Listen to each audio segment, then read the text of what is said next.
As a hand at the back. Yeah, my name is Ari Goldstein. I represent the State of the Nation. Mr. Chamisa, I would like to ask you one question.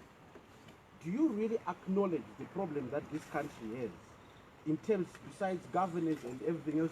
I'm talking about the foreign policy of this nation vis-a-vis the foreign policy of other nations like America, Britain, and so forth. Whereby, for example, America said Zimbabwe is a threat to its security or its foreign policy. And my understanding is because everything that we are currently right here and the issues which are happening in the state, as a journalist and as an engineer, is based on the land reform. Do you acknowledge that the land reform is the right thing that the government did? Well, I must answer you. Perhaps you have been too ideological, but I'll try to address your ideological issues. As far as we are concerned, we feel that the crisis in Zimbabwe is a crisis of governance. When you have a government that sets its police against citizens, that's a crisis. When you have a government that cannot understand that its citizens have the right to demonstrate, that's a crisis.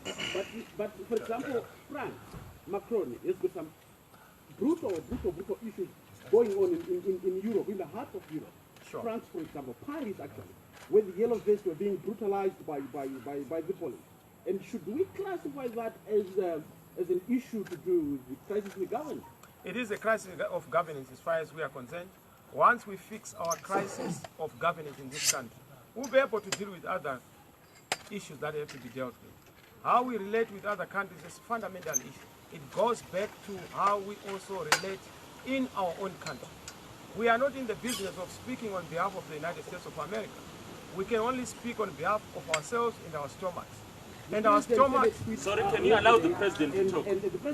Sorry, can you allow him to explain himself? Yesterday, Which president? Which president? The president of the Republic of Zimbabwe. Who is that one? Who is that? Sorry, can for this press conference to be orderly, can the president be allowed to express himself? And can you allow other journalists to also ask? This is not your press conference for all of us. Let the president explain himself and then let other people explain. Thank you. My brother, we give you the right to all the respondents.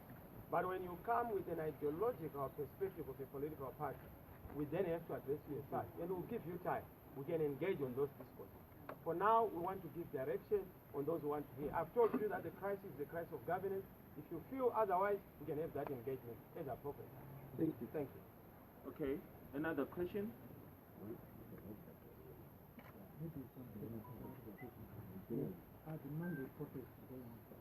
Well, the protests are going on. We have notified the police. You know, we are not a Nicodemus organization. We are not an underground movement. We are a constitutional organ. The party that won the elections on July the 31st. So we do our things in a constitutional manner. That's why we don't play hide and seek. We advise the police in broad daylight, but they chose to respond to us at midnight. Just like we had participated in the elections broad daylight, but they announced the elections at midnight. So we now understand that there is bad faith on the part of government, on the part of Mr. Mnangagwa. Whenever we do things according to the law, they obviously do not treat us as such. That's why we must review our strategy. And that's why today we didn't want to risk people's lives by continuing to be confrontational. Because if we had chosen to be confrontational, there would be blood in the streets. But we don't want to walk on dead bodies to the resolution of our crisis. We can resolve our crisis through peace, and that is what we pursue. We are not anarchists, we are not blood mongers like our colleague. So we don't want any life to be lost. And that's not stupidity. Thank you, Excellency. Just one or two more questions. I'll take this one and this one. I just want to understand, in light of the court ruling, what is the next step? We have multiple million steps to take.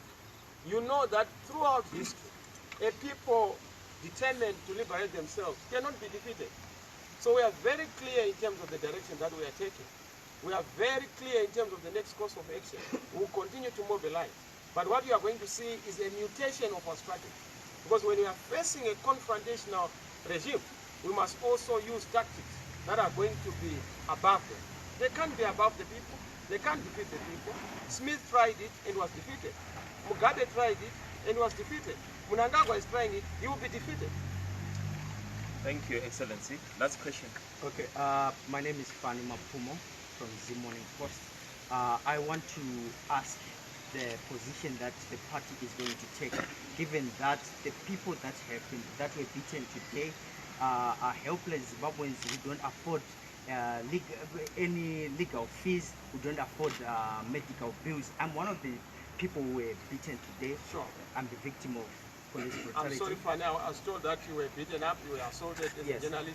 But I want to, on behalf of the people of Zimbabwe who are poor, who don't afford medical bills, what is the party going to do about it? Thank you very much, Fanny. I mean, I must also debunk this myth. It's very misbegotten and misplaced. The struggle is not a party struggle. The struggle is a people's struggle. It is the people of Zimbabwe who are ultimately the donors and sponsors of this struggle. A lot of people want to lie this struggle is sponsored by America, by Europe. The sponsors of this struggle are empty stomachs. Our people are moved by their own stomachs and their consciences because we must do something for our country to make sure that we are democratic, to make sure that we are progressive, to make sure that we are prosperous. So this whole thing of thinking that the party is an independent institution, we are not. The party is a vehicle of the people. So you can't talk of the party without the people or the people without the party. The people are going to manifest their expressions through this organization because it's a people's party. So don't worry about what you are going to do. As a people with mechanisms of self-financing, of making sure that we deal with such issues, medically, legally, we will always find ways of doing that. We've done it before. During the liberation struggle, it was done. Our democratic struggle, we've always funded our struggle. So forget about this myth of outsiders or foreigners inciting us to do things. I don't want anybody to incite me to know that there's a blackout of electricity, that I've had 18 hours of darkness. Why do I need an American to come and tell me that there's a queue of fuel? I'm not that stupid. Do you want citizens to be told that there is no fuel by Americans? These are problems we have. Do we need Americans to tell us that elections have been stolen? We voted, it's not Americans who voted. So don't try to outsource the problem of Zimbabwe. It is our problem as a people. We must resolve it face to face. Mnangagwa, be serious about the people. You did not win the elections. Respect the people. Listen to the one who was, voted for by the people. Then we can move together. This whole thing of moving around and saying there's global re-engagement. If you can't re-engage the winners of the election, you will not go anywhere. And that's what we have said. He must be sober. Let him sober up and listen to the people. Because no dictator will ever win against the people. He will not be the first one, and definitely is not going to make history.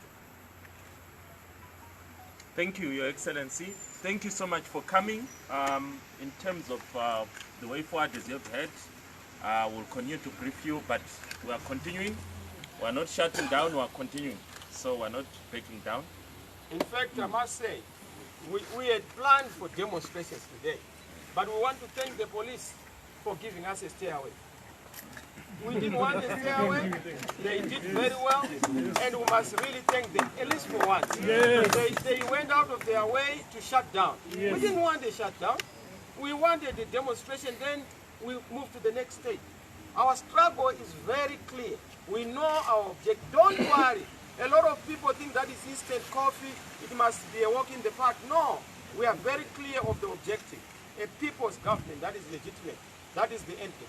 We want to resolve crisis of legitimacy, but we also want a government that responds to grievances of the people.